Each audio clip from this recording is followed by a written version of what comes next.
उस चैनल में आपका हार्दिक स्वागत है।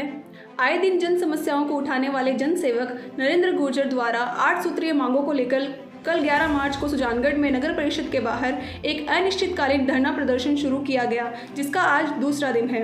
नरेंद्र गुर्जर द्वारा अब की बार आर या पार की संकल्पना लेकर बैठे हैं, जिसमें गौवंश संरक्षण, कचरा संग्रहण हेतु ऑटो टिपर, हर वार्ड में सफाई कर्मचारियों की नियुक्ति आदि मांगों को लेकर धरना शुरू किया गया। आज जो ये सुजानगढ़ की जन समस्याओं के लिए सुजानगढ़ नगर परिषद कार्यालय के बाहर धरना दिया जा रहा है, इसका दूसरा दिन है।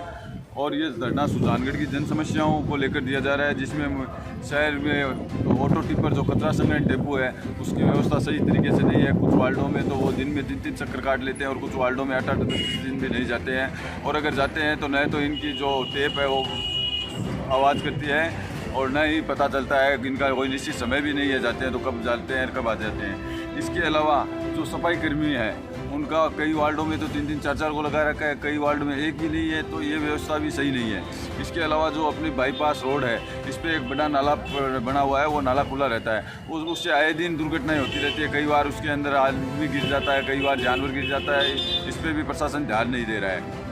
इसके अलावा जो अपने सम्राट होटल से लेकर खानपुर फाटक है, रेलवे फाटक, उसके पास जो लाइन के पास का एरिया है टच का, उस एरिया के अंदर जल भराव होता है। और अभी हाल ही पिछले दिनों उस जल भराव से एक व्यक्ति की मृत्यु तक हो चुकी है और गाड़ियां वाहन तो आए दिन दुर्घटनाएं होती रहती है वहां से, लेकिन फिर भी प्रशासन ध्यान नहीं दे रहा है। इसके अलावा बेसहारा पशु, ये बेसहारा पशु की जो समस्या है सुजानगढ़ में भयानक रूप ले चुकी है। और जैसा कि आपको मालूम भी है, इस समस्या को लेकर पूर्व में मैंने गांधी चौक सभा मंच पर भूख हड़ताल की थी, लगभग 12 महीने हो गए उसको। उस समय सुजानगढ़ के सभी अधिकारी वार्ता करने धरना स्थल पर पहुंचे थे और उन्होंने मुझे आश्वासन दिया था कि इस समस्या का जल्द से जल्द समाधान कर देंगे, और मैंने उनकी बात पर विश्वास करके धरना अपनी भूख हड़ताल समाप्त की थी। लेकिन आज इतना समय बीत जाने के बावजूद भी वो समस्या 10 की 10 बनी हुई है। प्रशासन उस समस्या पर बिल्कुल काम नहीं करना चाहता। इसके अलावा एक सबसे बड़ी समस्या है सुजानगढ़ शहर का जो मार्केट है वो बहुत बड़ा मार्केट है और यहाँ आसपास के जो ग्रामीण लोग हैं वो यहाँ पे मार्केट में आते हैं। तो ग्रामीण में जो महिलाएं यहाँ आती हैं उनके लिए बाज़ार के अंदर कोई शौचालय की व्यवस्था नहीं है। तो हमारी एक मांग ये भी है कि महिला शौचालय बनाया जाए।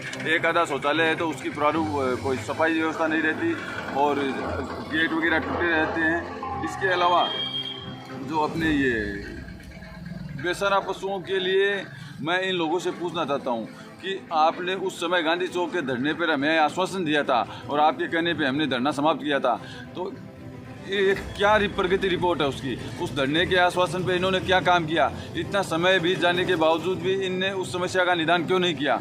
इन सब मांगों को लेकर हम धरना पे बैठे हैं और जब तक हमारी मांगें पूरी नहीं होगी हम यह अनिश्चितकालीन धरना जारी रखेंगे और इस आंदोलन को आगे से आगे तेज करते रहेंगे।